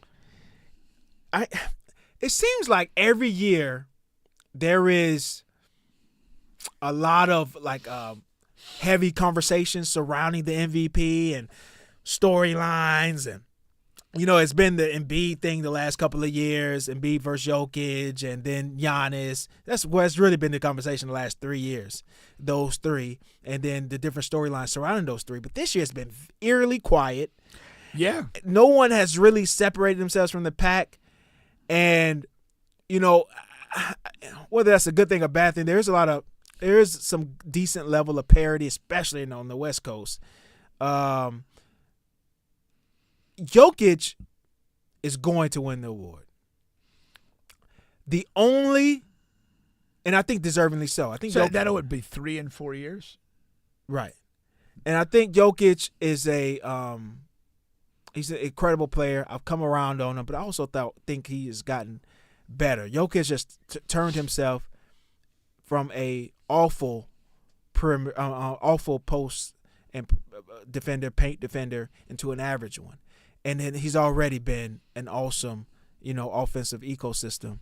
You know what I mean? So you pair those two things together, and they've had team success. He's been able to hold the fort down without Jamal Murray, just not in the big games, but still, when you have, you still have to fight through the season, and they have done so with or without him for the most part, which is awesome, and it's all because of him. He hasn't missed a ton of time, just never has, knock on wood. He's going to win it. The only chance, and I'll let you go ahead, the only chance for Luka to win it is if Jokic slides to 2 or 3 in the standings, and they have to get to and stay at 4.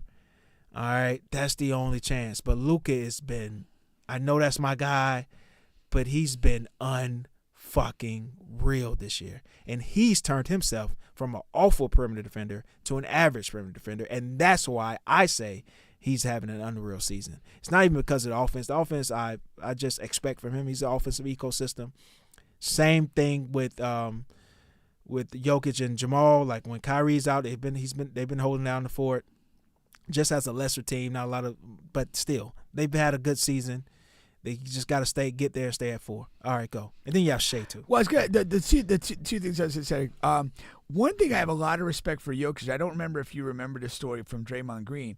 Draymond was doing a little TV piece at one point, and he criticized Joker's defense in a game, like his defensive positioning and rotations.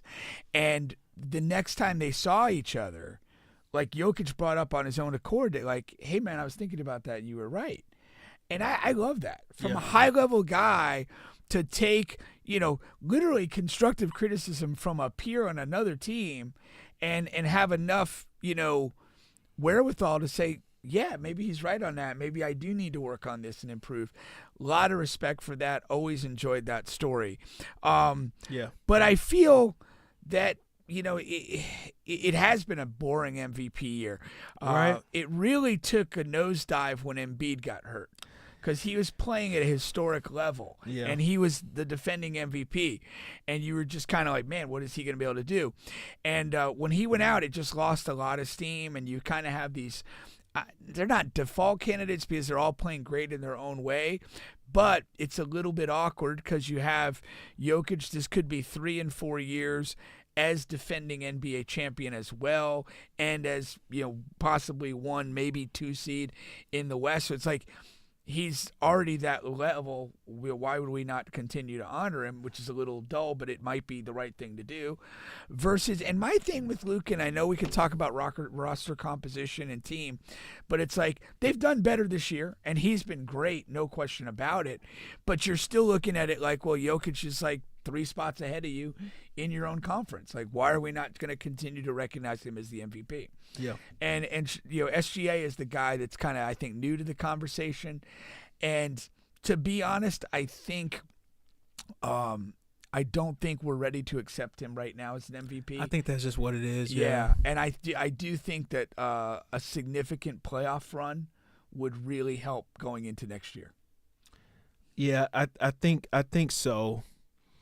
Another thing that's Shea has missed some time over the last couple of weeks, but just more so than that, it's not just that he's new to the scene, but that's definitely a piece of it, but it's just something that's missing. Like because the team is awesome. I think you have it. I think you have it because I do. I think you have it right there on the spot. We have to see him succeed in a spot, but it's also kind of not fair because we haven't seen it from Luka. I mean, what Luka did make one whatever Western Conference Finals, but that was what 3-4 years ago. And that's always been my biggest beef with Luka is the lack of like. But he's firmly in the conversation. But to that point, and when I say we're not ready to do that with SGA, like Luka has been a prominent major name now for a couple of years. Longer. There's a lot of people, solid basketball fans, not complete casuals, that like this year, like realizing how good SGA is and looking at his game a little bit closer. But there's a part of this that although OKC has a very good record and he's played great, there's a part of us that doesn't know what to expect from that team and him in a playoff because we haven't seen it. Can I test your objectivity? Go ahead. Do you have any? Do I have objectivity? Yeah. Of course I do. Shea or Anthony Edwards? Present preference, Shea. Not close. Well, all the peripherals I didn't ask. I answered your question. Yeah, but you added stuff. Shea or Anthony Edwards. If you start your team, you get the pick of the litter. Starting a team. You get the pick of the litter. Oh, I was in MVP context. I was saying. Oh, not MVP, MVP context. No, I'm taking Ant. Okay, yeah. To start a team. Okay. Well, maybe not to start a team. Who's the better basketball player? Right at this moment, SGA. Okay, that's my question. That's question. That's basically. That's why I said on present form. Yeah, but I didn't want to put MVP in there because there's other factors and stuff. Yeah, like but that. I didn't put MVP in it until later. Okay. I said present form. Okay. Like right now. Yeah, right now. That's all I said. That's why I said the way. That's why I added the extra stuff you resented. Okay. There was a reason for my madness. I'm with you. Okay. Yeah. That's objectivity. Yeah. No, I feel honestly, and I feel that SGA has more consistently played at a higher level than Ant has all year. Yeah. Now, from MVP, and I just think that MVP that's an award that a lot of people talk about, but like you said, this year has lost its luster. This year, if there is an award that people are going to discuss, is going to be a water cooler topic, is the Defensive Player of the Year award. I think that may even be the only award that is discussed in any type of conversation purposes. And that is a two-man race right now between your guy, Wemby, the alien, and Rudy Gobert. All right? I don't think this is a race.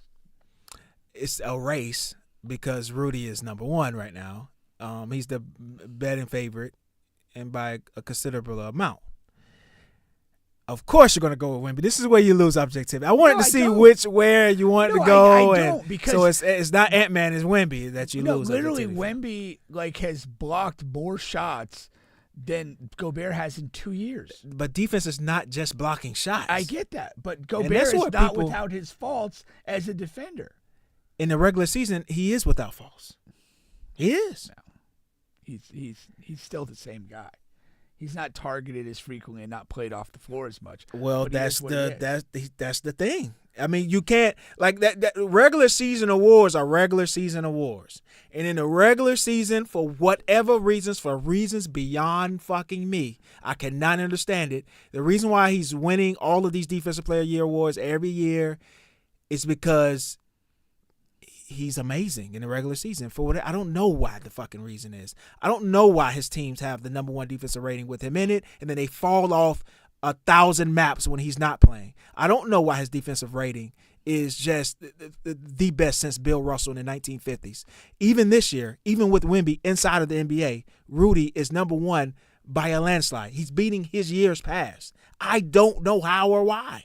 But a much better team overall as well.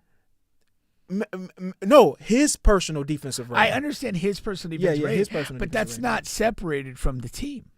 It is. No, it's not. It is because Wemby is number two. It's not. It is because Wemby is number two, and his team is trash. If that was an indication of how good your team was, then Wemby would be like number 30 at second. No, it's connected because I think Minnesota is a very difficult team to play against. And Rudy's a big part of that. But they have a lot of other long dudes, and they do defend and do a good job with ball pressure. They're a tough defensive team, and they're winning more games, and they're breaking more teams over the course of the year. And I think that contributes to his overall efficiency. I think that's a very bad argument. Because every year Rudy is number one. I get that he's it's not just this Minnesota team. I understand that, but I'm saying it's the last year but Minnesota. I'm saying this team has helped him as well. So what about the last teams that he was on, that he was a part of? I'm not saying he's a shit defender. I know you're not. You're using the explanation that this Minnesota team is good. That's fair. I'm saying, what about the other teams he was number one on? Were those teams just as good? Is that the reason? No. So my point is, I'm simply saying this year he was helped by the global success of the team. Yeah, because you control more games, you're on top of teams more, and you break more teams when you're winning. I just don't think so. I think that the way teams play in the regular season is just so much suited to Rudy's play style. I don't disagree with that. It doesn't have to be one or the other. Just like I was explaining Edie's Purdue big man, his weakness, like that's one of Rudy's strength, and that is like primarily what NBA teams run. The pick and roll with the guard and the big, and you have these bigs who, like I would say 80% of the bigs in the league, they are the pick and roll, the alley hoop guys. They aren't offensive ecosystems. Like, you take Jokic and Embiid aside, and all of these other guys just roll to the rim for alley hoops. And then you have the guards who are very great with choosing to lay up or throw the alley. And Rudy is the best in the league, and Wemby is right behind him. And with experience, he's going to be better. But as of right now, Rudy is the best at guarding both actions. And like just every team runs that action outside of Denver and Philly.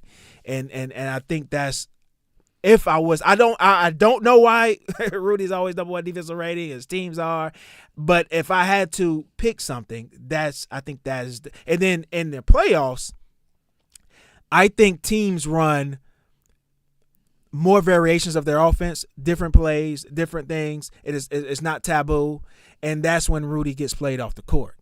And that'll be my best explanation. I don't have anything outside of that. Doesn't mean I'm right. Doesn't mean you're wrong. But that's just what I see. And right now, Wemby is just a blocking machine. And he's a really good defensive player. Hell, he's going to finish second.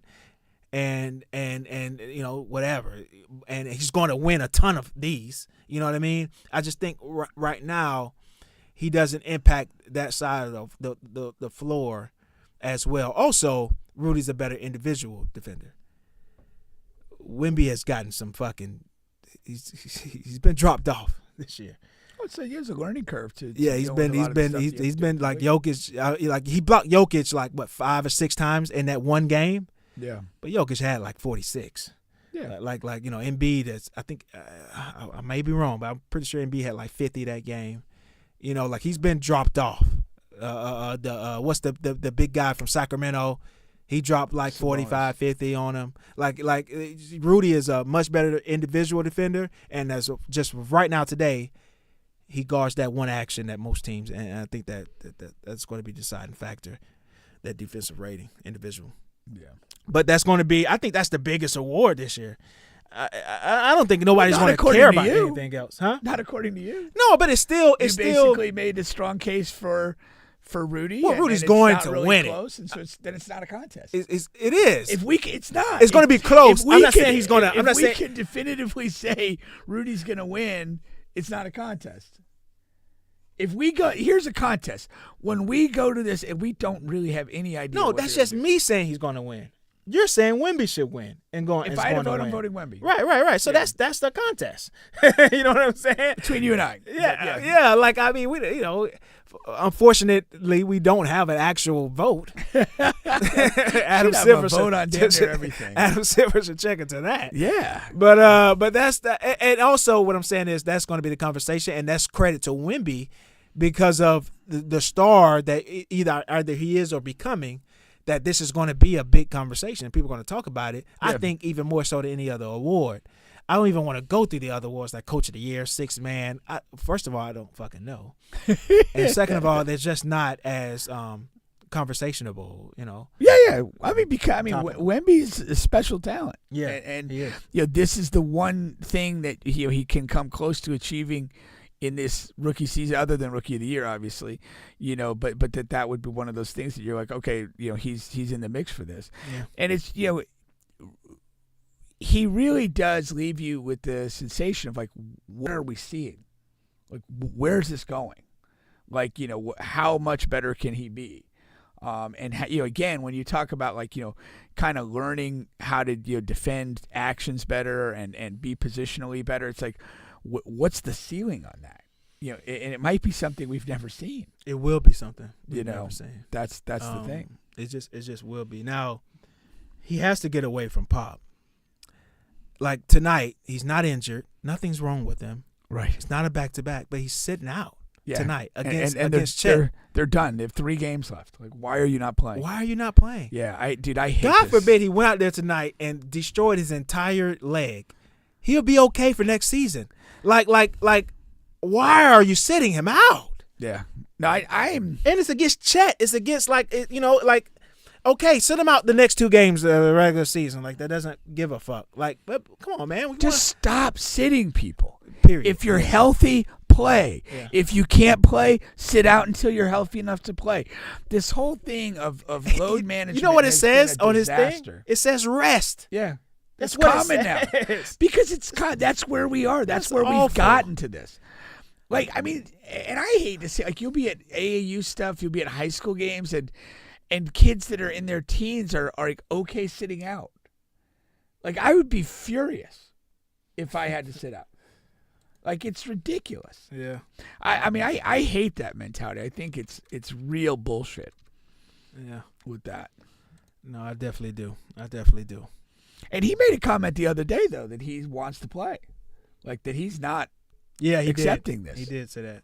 Yeah. I don't know if you sent it to me or I saw it somewhere, but no, I think we just saw it out there. Yeah. But yeah, credit to him for that. But I'm so over this sitting out and managing loads. Except in another sense. I was thinking about how I wanted to respond to that, but I was like, I don't know. Sometimes I don't manage loads. I just release. I don't know. You still manage them somewhere. Good management, bad management. Good management. You don't have any kids. It must have been really good management. Yeah, I know, right? Oh, man. Have you noticed my chairs just continued to slip downward? Well, you're not getting shorter as the day goes. I know. I don't know what the hell's going on with this chair. This is not good. You know what? Maybe I'm too thick for my chair. 2 thick guys sitting there having the podcast. That's insane. Please keep this video away from Diddy. We're growing at a rapid pace. Yeah. It's essentially my birthday, man. Oh, yeah, that's right. What, 2 days, Friday? Yeah. Freaky Friday, Bubba's birthday. By the time this comes out, what's your birthday? It'll be my birthday. Huh? What's your birthday plan? No real birthday, but I never really have birthday plans, man. Really? Yeah, it's very rare.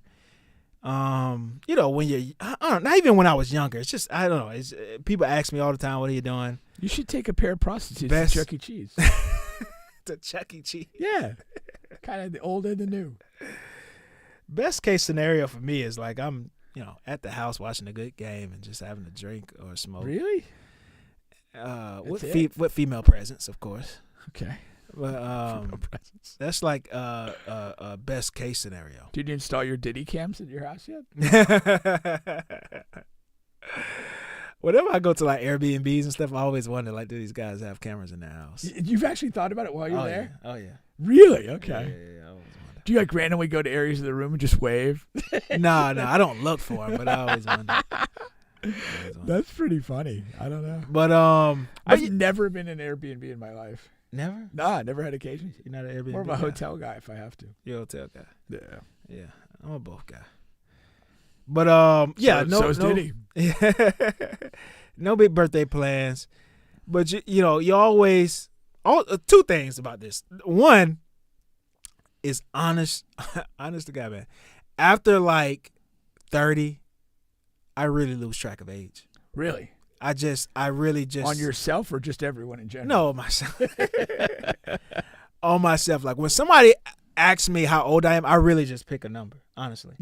And I have to go if I really want to, like if I have to fill out paperwork or something, I have to pull out my fingers. Okay, what year I was born and then I have to do that. Yeah, because I did not keep track after 30. That's funny. You know who's big with fake ages is Reggie. He's a big fake age guy. With me, it's not fake. I just but he would intentionally do it. Like he'd tell one person he's one age, the next person you'd hear him talk to, he's like another age. Maybe he really doesn't know. I'm telling you, because I really don't know until I do the math. I think he thought it was amusing. And then the second thing is, it's like I do start to think like, okay, the end is near. Not the end. We just talked about the death thing.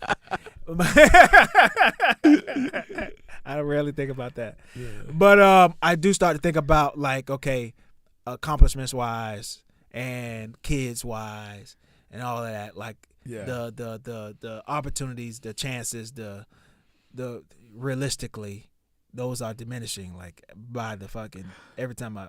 So when you say that, though, or do you kind of like look at it or think about it from the perspective of chances lost, or do you think about it like I need to make something happen? I need to make something happen. Okay, that's bad. That's a healthier view. I appreciate that. Oh, okay. Yeah. I don't think it's good to like sort of dwell on things lost, opportunities, whatever, because you can't change that. Yeah. You can change the now. You can change the tomorrow. Yeah.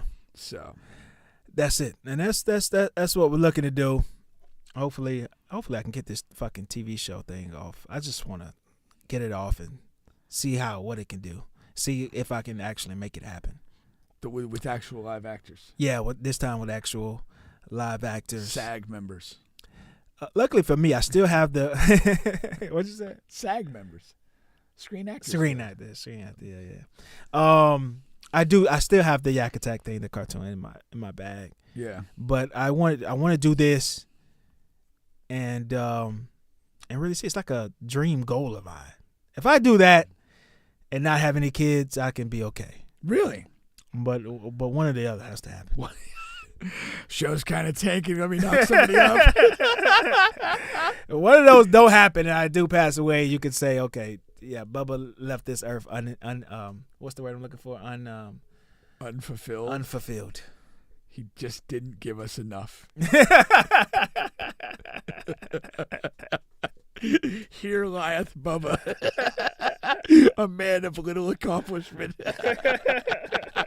and even fewer kids. Oh man! Can I give a speech, man? At the thing? Yeah, the funeral. Yeah. I haven't given a funeral speech yet. I did. Did you? Yeah. Okay. Not a speech. I read a poem. Does that count? No. Come on, man. No, it doesn't count. I was a kid. I got up in front of a crowd. But you read a poem that somebody else wrote. Yes. That doesn't count. It's not that it's not an accomplishment of some sort, but I mean, it's totally different if you're speaking your own words or if you had written the poem. Have you heard a unique, crazy, or like funny speech at a funeral? I haven't been to many, to be honest. You on purpose? I mean, I didn't intentionally kill anybody to go to I mean, what are you talking about? Like somebody invited me to the funeral and I blew it off. Friends, sorry to RSVP. Friends, family, whatever. No, we had knock on wood, hadn't had a whole lot of people drop dead. Yeah. So yeah, and then like a lot was like, or some was like when I was too young to, you're not going to get a speaking part at that point. When people pass away, do you think like, okay, what am I close enough to this person to go to this funeral? Because I do. Do you? No, it's never. I mean, I think I've only gone to the funerals that like I kind of felt like I needed to be there. Like I didn't really like hem and haw over it. So I don't know. Like, cause there's a line. There's a invisible line. Cause funerals are not like invite. It's like they're announced, and if you feel like going, you go. Like, yeah, you're know not what I getting mean? individually. So it's like That's a good like question. You know, nah, that is like that is interesting. A lot of death talks, but we kind of walked into this. This just wasn't planned. There really hasn't been too many like that have really been the opportunity. You know, or it's even been a situation to go to, like that. Okay. So yeah. Now I went to one like they kind of had almost like an open mic, and then I was thinking about saying something, and then I kind of was like, better not. Yeah. So yeah, but yeah, I went to. Outside of my uncle, the most recent one I went to was a friend of ours, Ruben. You know, Ruben was big in the Orlando basketball community. Oh, I think okay, yeah. But I knew him. I knew his brother really good, James. Okay. But I went to Ruben's funeral, and yeah, it was an opportunity. And I went, but the only because the only stuff I have is funny stuff. Well, that's and I just wish if one person went up there and said some funny shit, that would encourage me to go up. Exactly. And that's like I want people to come up and say funny stuff at my like you know, because it is a serious and somber and sad thing, and I understand that, but like a lot of people live lives that there was a lot of, you know, funny spots in those lives. Well, and if somebody can come up and reflect on those, I think that's fair game. I completely agree with you. I feel kind of strongly about this because when I was contemplating speaking, it was going to be from a place of levity. Yeah. Because I don't. Number one, like at a lot of funerals, people are going to kind of veer into like the weird religious kind of inspired messages. No, that's for sure. Which they're kind of dry and not really my thing. And so you know, and again, a lot of that, it's almost like your poem. It's like it's not your words. Yeah. Like you're just spouting off and giving stuff. And it doesn't feel that authentic to me. Yeah. Like, but if I'm sitting there and there's somebody that like I cared about and they're in the coffin and I'm not, like I want to give you something real about that person. You know, whether it's a small story or something like that, I don't, you know, just want to wrap that in some like religious flavored wrapper and spout off some platitudes. Like I'd way prefer, you know, when I die, like if anybody wants to come, I'm going to be cremated, so there's no body. But like, if you just want to come and tell random stories, you know, fart in my urn, like do whatever you want to do. Like, I mean, that's like what it is, because like whatever you stack this time of your life, you go through your life and you're a certain way, and if you do it right, there's some authenticity to who you are and, you know, what you meant to the people around you, and damn sure it didn't mean sitting in church for the people around me. Yeah. And so you want that to be authentic. You want people to like, yeah, you know, hey, this guy hated church. Like he didn't want to be here. He would have rather been, you know, I don't know, like, you know, doing something else. And like, you know, that would be, I think, the greatest tribute to the way I've lived my life, is if people felt comfortable to just tell random ass stories or be like, whatever, I never figured this guy out. Like, that would be it. Yeah. So, I just don't just have like dry speeches and shit like that. And you know, like, you know, people, we're all complicated. Like, and then like you try and make some guy sound like he was like, you know, like this like, you know, third coming to Jesus, and like this, it's like, no, that's not why we're here, man. You know, the funniest thing I ever seen though in a church regarding this topic here is our church used to have this sign up in the back, and it said, "Be a champion today." No, no, but it says, "Live your life right, so the preacher won't have to lie at your funeral." Yeah. And even as a kid, I always thought that was so like hilarious. That is awesome. That's, yeah. You know, but and that's what they're going to be doing. Don't lie. I mean, just tell the truth. Like, this was a little bit of a hot mess we just got through. Like, you know? But that would be way better. Yeah. So that's the thing.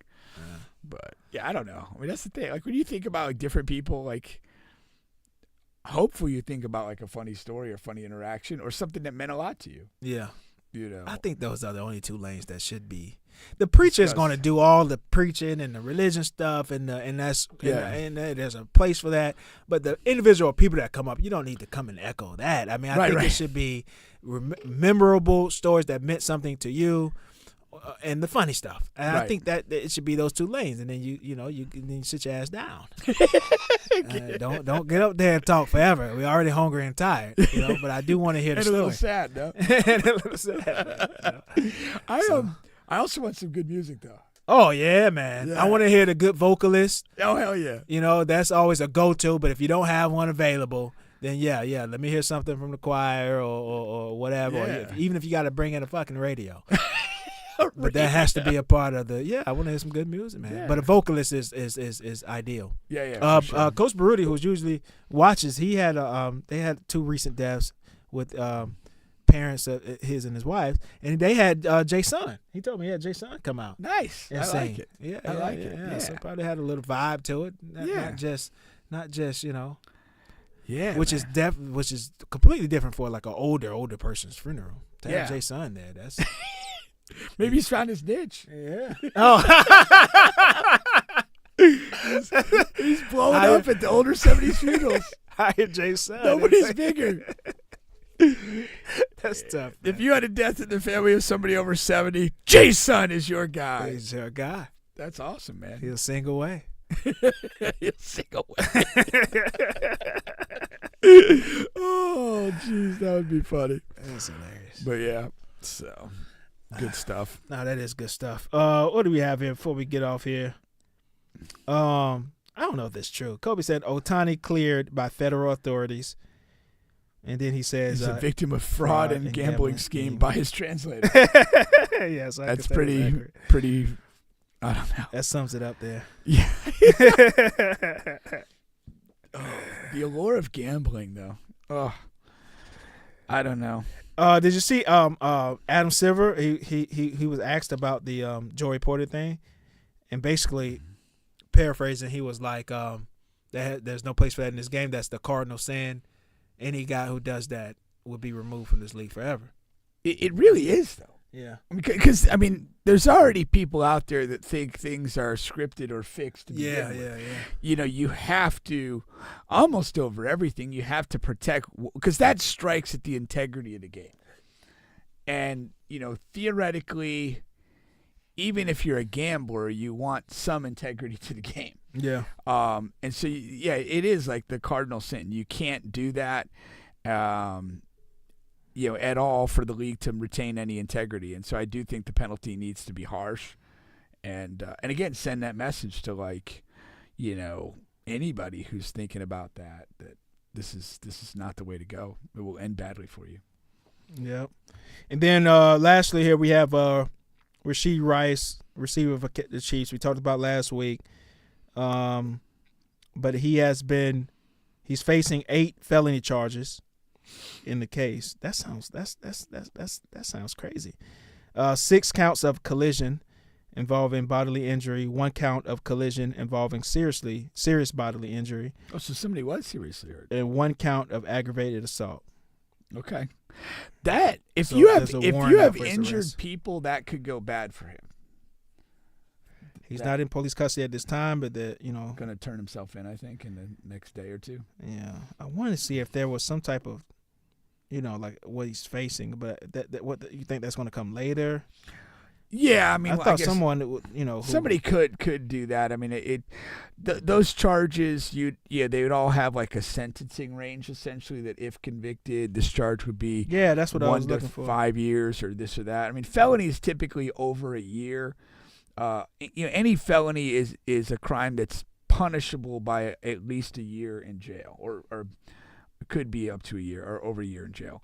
So, that's it. But when there is injury, that might get people's attention. I wasn't aware when the accident first happened that there were any significant injuries involved. Yeah. So, got to get him cleared up by training camp if you're the Chiefs. Yeah. So apparently, hold on real quick. Let me make sure this is right. looks like a NBA matchup has been confirmed here. What's today? Wednesday. They're saying that the Clippers and Mavs are kind of locked in. Okay.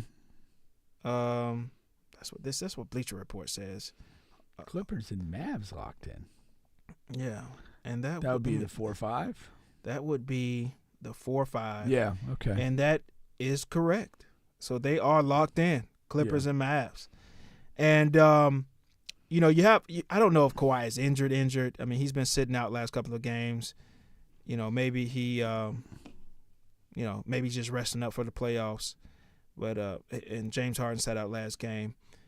That's going to be interesting. Now, remember, what was it? Was it Kawhi and Paul George their first year? I think that's who knocked Luka out in the bubble. Is that correct? Yeah, in the bubble. Okay. And so Luka gets his chance at revenge. Clippers have been solid pretty much all year. I of course I'm going to ride with my guy Luka, but that's a tall task. Not a tough series to see how it works out. To see how it works out there. But yeah, I think that's the only series in the West that has been locked in now. Is Russ back or is he? Russ is back. Okay. Russ has been back for about 3 games or so now. Okay. Now that'd be an interesting series for sure. Yeah. I mean, really kind of could go either way. I mean, the Clippers had that one run of really stretch, really elite play. Yeah. But then Russ went down, and they kind of drifted from that. So it'll be interesting to see, which group that they, if they're closer, if they can tap into that elite run, I think they win the series. Yeah. But they'll probably need all hands on deck, including Kawhi. Oh yeah, 1,000% need Kawhi. Yeah. Yeah, that's for sure. All right, well, that's been it. Next week, we're supposed to have Mimi on the show. And then Mimi? Yeah, that's her name, okay. Mimi. And then we'll get some NBA-heavy shows after that and talk about these playoffs. Until then, we'll catch you guys. We're out.